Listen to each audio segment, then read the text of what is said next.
Hi friends, నేనైతే బ్లౌజ్కి hanging stitch చేస్తున్నాను. హ్యాంగింగ్ ఎలా స్టిచ్చింగ్ చేస్తున్నానో మీతో షేర్ చేసుకోవాలనుకుంటున్నాను. ఎలా హ్యాంగింగ్ స్టిచ్ చేస్తున్నానో చూడండి. వెడల్పు వచ్చేసి 4 ఇంచెస్, పొడవు వచ్చేసి 3 ఇంచెస్. 2 ఫోల్డ్స్లో తీసుకున్నానండి. 2 ఫోల్డ్స్లో వెడల్పు వచ్చేసి 4, పొడవు వచ్చేసి 3 తీసుకొని ఒరిజినల్ మడత పెడుతున్నాను. మడత పెట్టి నేను ఒక సైడ్ నుంచి స్టిచ్ వేసుకుంటున్నాను. 1/2 ఇంచ్ ఖర్చులో ఒక స్టిచ్ అనేది వేస్తున్నాను. 1/2 ఇంచ్ ఖర్చుతో నీట్గా స్టిచ్ అనేది వేసుకుని మనం ఎక్కడైతే స్టార్ట్ చేస్తామో అక్కడికి 1/2 ఇంచ్ గ్యాప్ ఉంచుకొని మనం తీసేసేయాలి. ఇప్పుడు 1/2 ఇంచ్ గ్యాప్లో మనం కుట్టుకున్న క్లాత్ని తిరగేసుకోవాలి. 1/2 ఇంచ్ గ్యాప్లోకి మనం తిరగేసుకున్న క్లాత్ అంతా కూడా బయటకు వచ్చేలాగా నీట్గా తిప్పుకోవాలి. ఈ క్లాత్ని నీట్గా తిప్పుకుంటూ ఇలా తిప్పుకుంటూ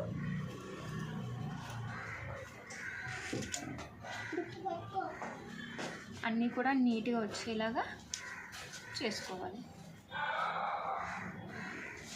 ప్రాసెస్ అన్నీ కూడా నీట్గా వచ్చేలాగా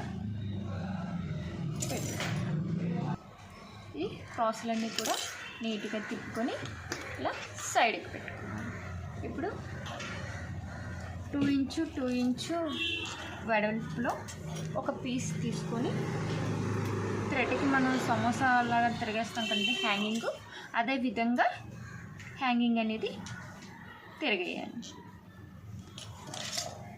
మనం జనరల్గా ఎప్పుడు బ్లౌజ్కి ఎలా తిరిగేస్తామో నార్మల్కి అలాగే సమోసాలా తిరిగేసి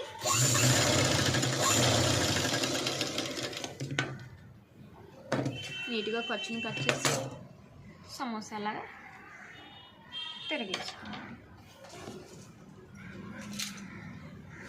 చూపిస్తున్న విధంగా ఇలాగా సమోసాలు నీట్గా తిరగేసుకొని ఇప్పుడు మనం కుట్టుకున్న ఉంది కదండి, దీన్ని బౌలాగా నీట్గా బౌలాగా ఇలా పెట్టుకుని ఈ థ్రెడ్కి ముడి వేయాలి. మనం కుట్టుకున్న థ్రెడ్కి నేను చూపిస్తున్న విధంగా ముడి వేసుకోవాలి. నేను చూపిస్తున్న విధంగా నీట్గా ముడి వేసుకోవాలి.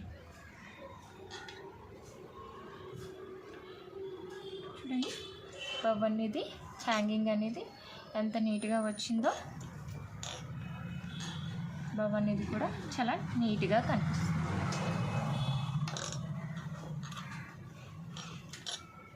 హ్యాంగింగ్ అనేది చాలా నీట్గా వచ్చింది.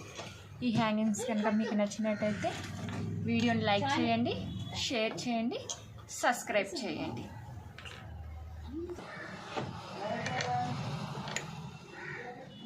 హ్యాంగింగ్ అనేది చాలా నీట్గా వచ్చింది. ఈ వీడియోలో మీకు ఏమైనా డౌట్స్ ఉంటే కామెంట్ చేయండి. Thank you.